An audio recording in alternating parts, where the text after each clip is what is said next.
Hi again.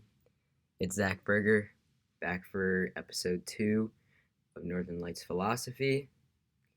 Um, the first thing I'm going to say is just how overwhelming the response to episode 1 was, um, and how many people called me, texted me, messaged me saying that they cried or saying that, I was an inspiration or I'm a role model. And it was very humbling because, like I said, uh, most of the things I've done in the past haven't been this remarkable. And I wanted to come back to clarify a few things and really to talk about the system. The system, what I mean by that is the way that every American kid is forced to grow up. We go to school every day, we come home, we're expected to do certain things, we go to bed, rinse and repeat. Now, there's a few problems with the system the way it is today. Number one, kids are forced to learn things that are not practical. Now, if I've learned one thing from the response to this video, it's that 99% of what I learned in school had nothing to do with the success that is to come with this channel. This is all me. And I know that might sound self-centered, and I've had some great teachers in the past, but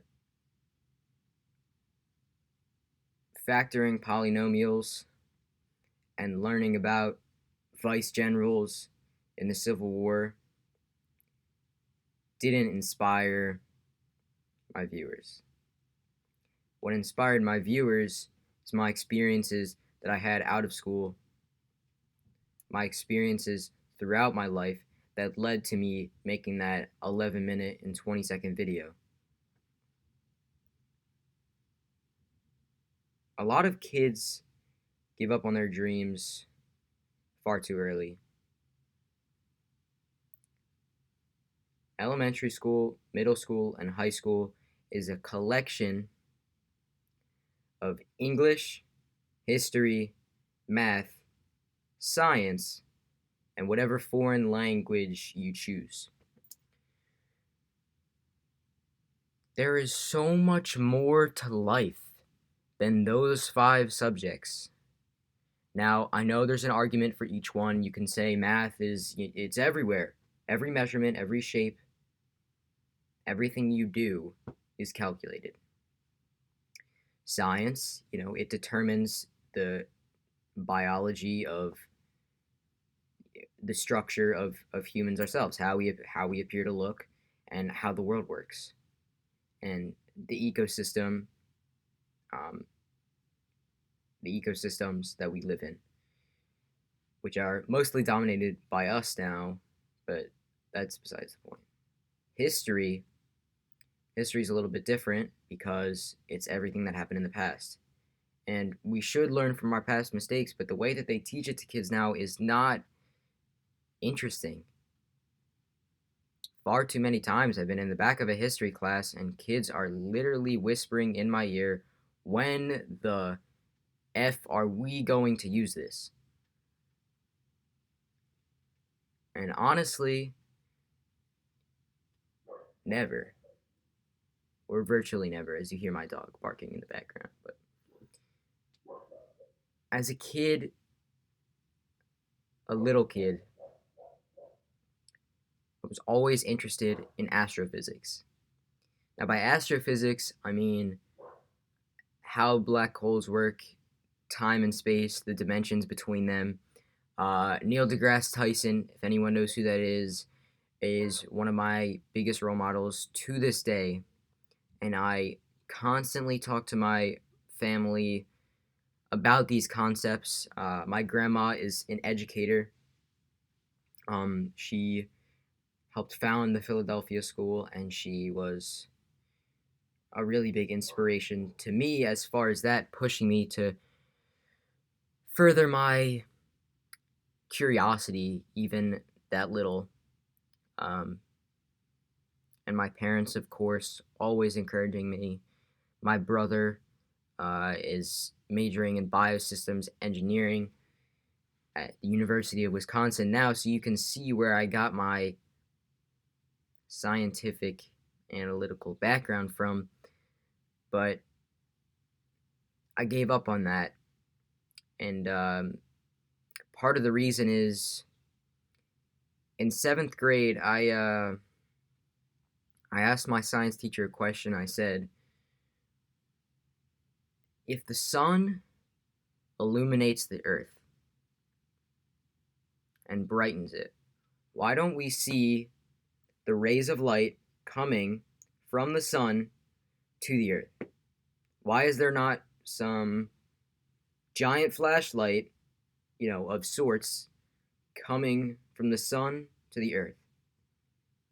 And she said, what does that have to do with what we're learning?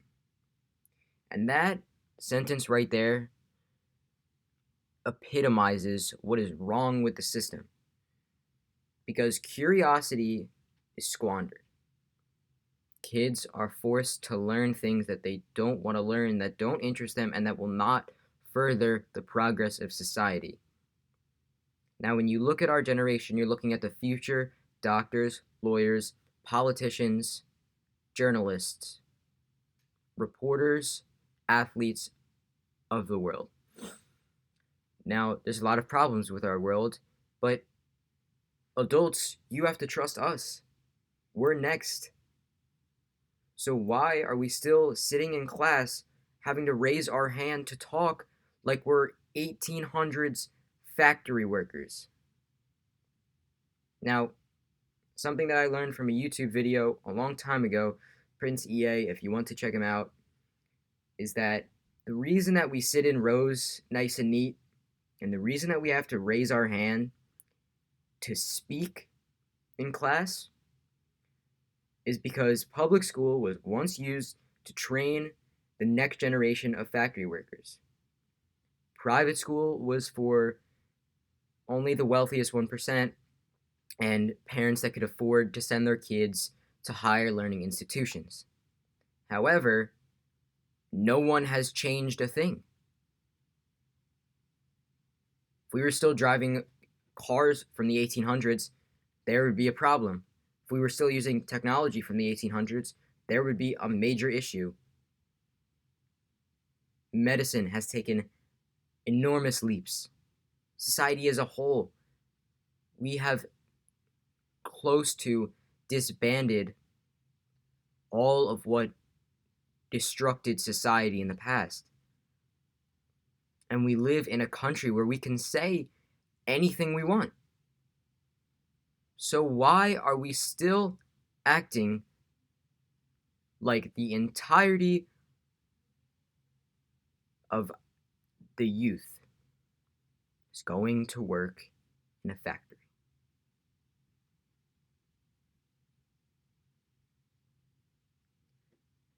There's no reason for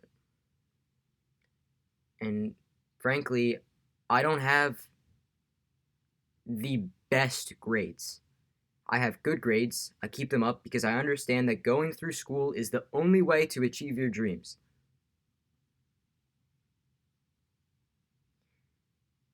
This platform has allowed me to speak my mind freely, and this is something that I've felt very strongly about for a very long time. And I refuse to let it pass me by any longer because it is absolutely ridiculous that a kid like me shouldn't be able to follow their dreams. Teachers tell you you're not good enough. Teachers tell you you're stupid. Teachers make you feel like if you can't do this assignment correctly, then you can't do life correctly. And that is just not true because I get the same amount of clarity from analyzing a TV show with my brother or my mom or a friend of mine than I do from being forced to analyze little parts of literature from the 1600s. But that's what we're supposed to do, right? That's what our parents did, and that's what their parents did.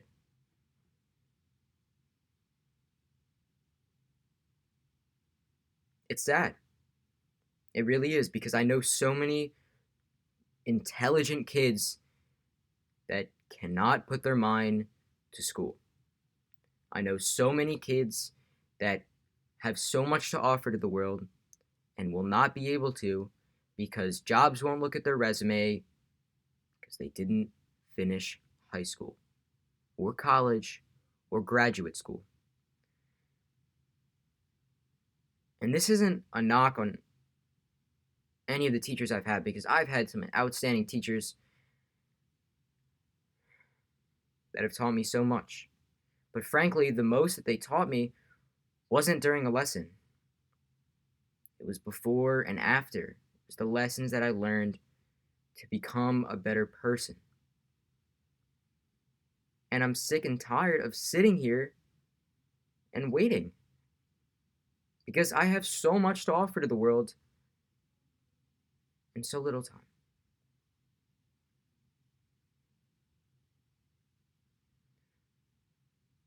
Now, this video is already longer than my last, and I don't know if I have to advertise it the same way, but I do know one thing. It's up to us to continue the legacy of humanity. And our generation, we're criticized constantly for having the easy way out. We've got all this technology, we've got this access to stuff. We can do whatever we want without consequences, right? We're lazy, we spend all of our time on our phones, and that's it. We're teenagers.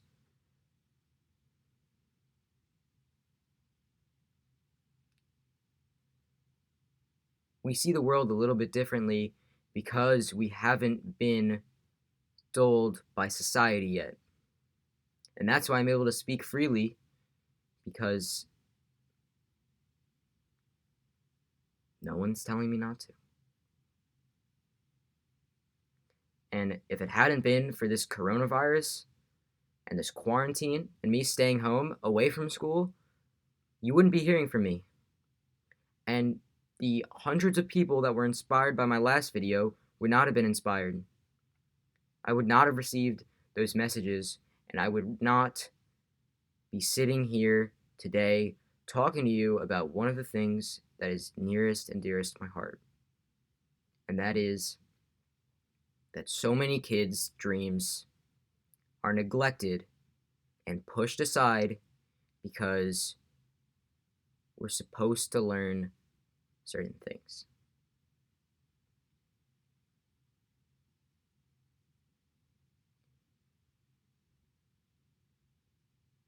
This is episode 2, Northern Lights Philosophy.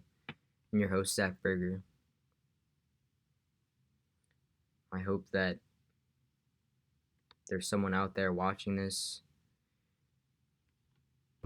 that can change things. Because right now, it doesn't look good. It doesn't look good at all. And I don't want my kids to be the same robot that I was.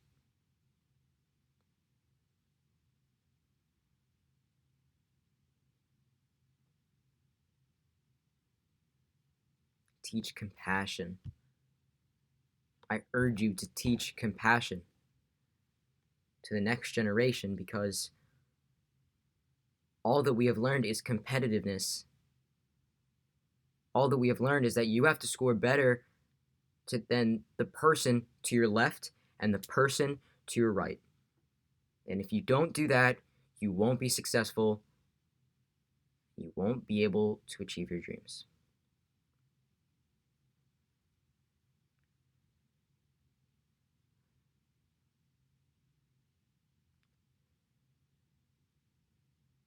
Again, Zach Berger, episode 2, Northern Lights Philosophy. More guests will be coming on the show soon. You can contact me at ZachBerger_ on Instagram if you have any suggestions for the show, or even if you want to be a guest, because I'm looking for people whose brains I can pick and people who are willing to have meaningful conversations. Thank you